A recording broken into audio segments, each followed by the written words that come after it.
Hi everyone, I just finished this journal. Actually, really powered through it trying to get it finished.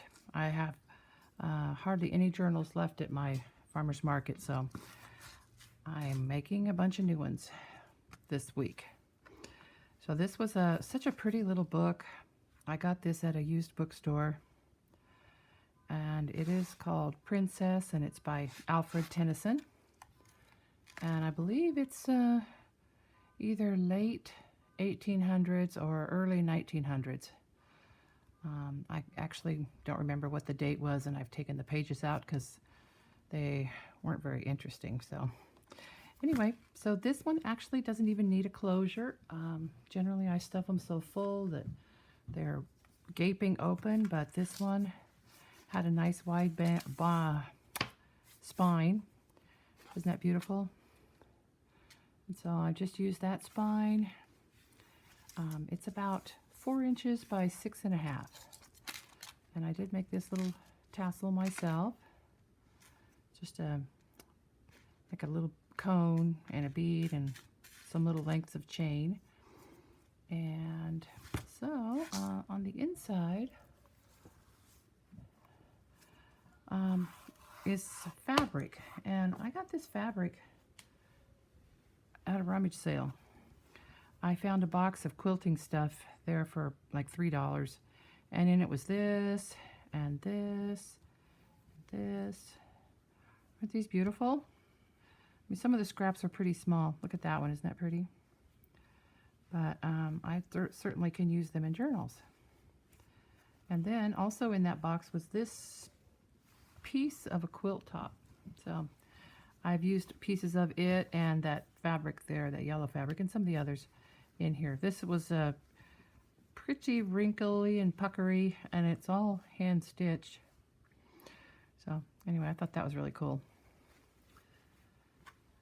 So inside I put, it has 3 signatures, and I did use a hidden binding, and the binding is Craftex, and it's right there. I decided not to have it go extend out.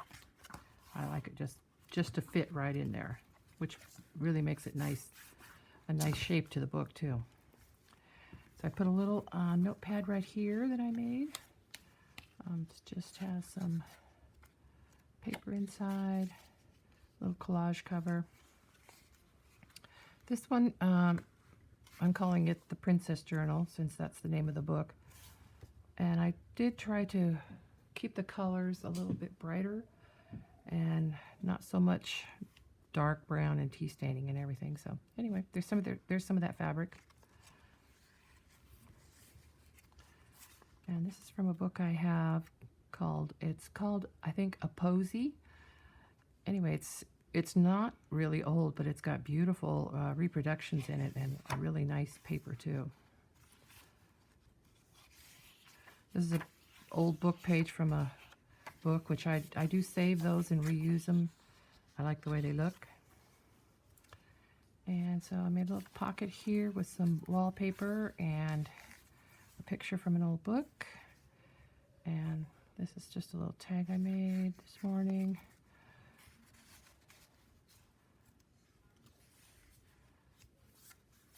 This is a washi sticker. I love those washi stickers. I got some and then I went ahead and ordered some more because I like how they have a matte finish, and they do kind of disappear into the paper, which is neat.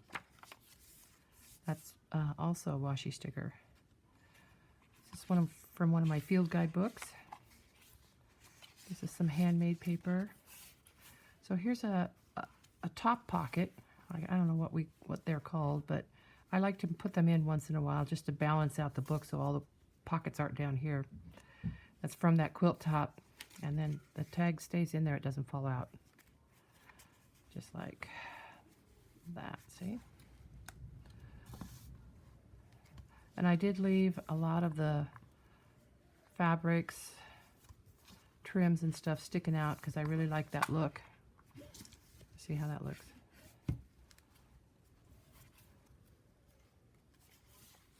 This one was lots of fun to do. This is from a children's book. This is the center of the signature. Isn't that pretty? I love that picture. A sunshiny shower.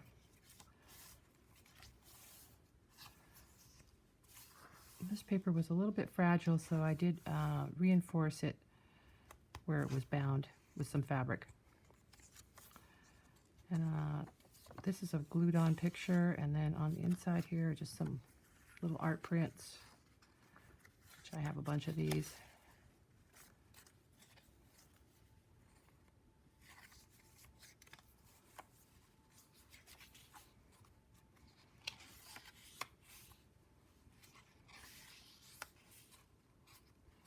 Little fabric tab that's sewn on. A piece of handmade paper I made into a belly band to hold this little tag. I like putting it over here because then you can still see that picture.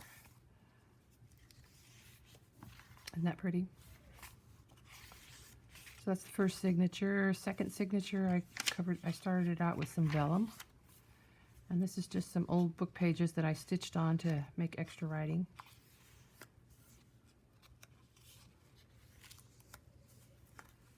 It's a little piece of lace. So this, actually, this was a full page print, and I tore it in half and sewed the two halves together to make a something that was more the size of the page, plus it made a pocket. So this is just a sort of a butterfly chart.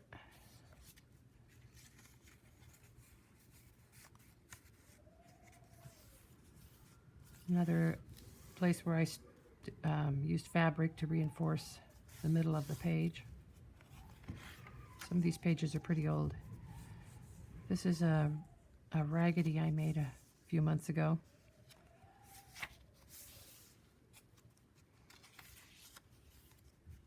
It's an old book page.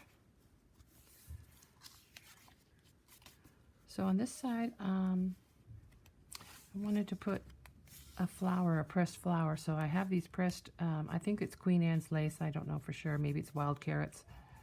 Anyway, I glued that down and then put a piece of tissue paper over it. So it really makes a nice little page.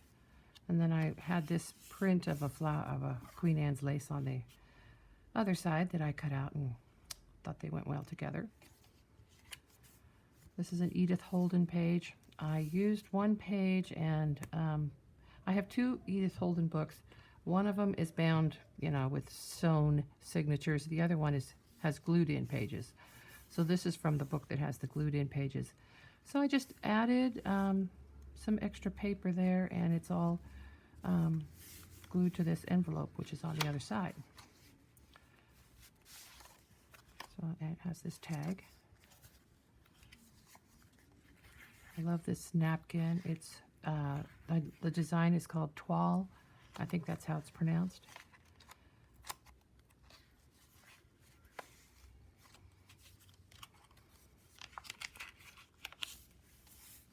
So there's another one of those pressed flowers. A little piece of fabric stitched on.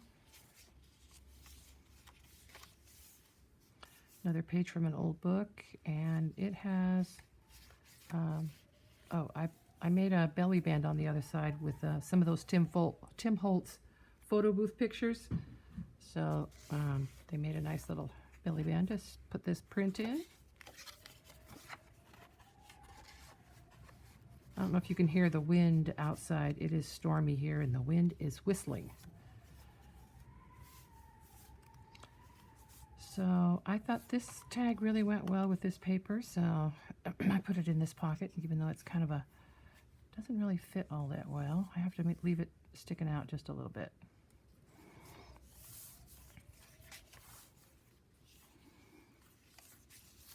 Page from a children's book. I think it's actually a book for teachers, like at the turn of the century, about Valentine's Day.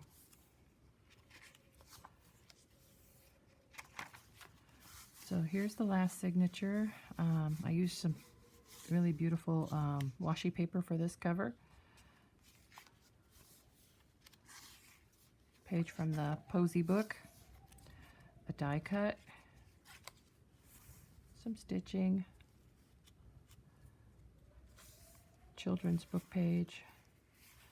I just stitched an extra piece of paper here since this page was kind of uninteresting for writing on.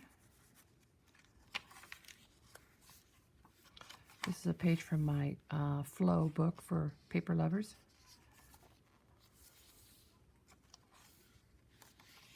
Another stitched on page for writing. This one still has, I mean, it has the copyright date on it, 1907, so it's from some old book that I have. Field guide pictures, I love those. A pocket, another pocket made out of that quilt top. And a tag with some fabric at the top.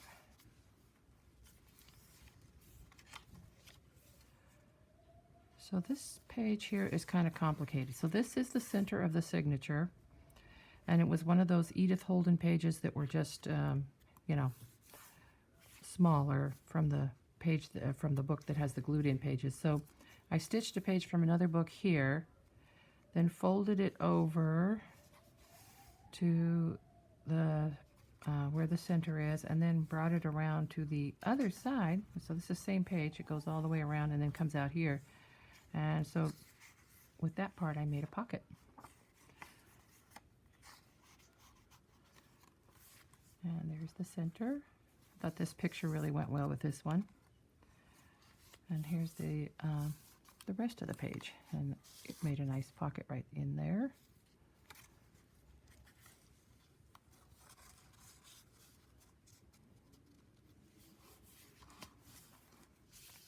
Just a little tuck spot made from an old photo.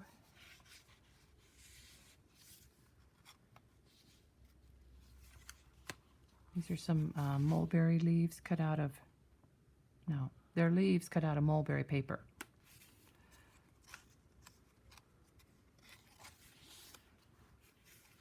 Another old book page. Just a little piece of trim that I glued on there. This is also one of those border trims. So I kind of just stuck it there and used it as a tuck spot for this postcard, and it stays in there really nicely. See? So, old postcard. This one was not written on, but it's an old one. Only costs a penny to mail it.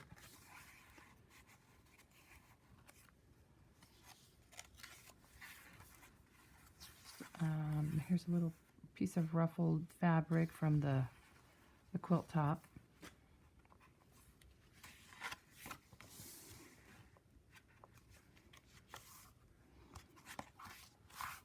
And that's it.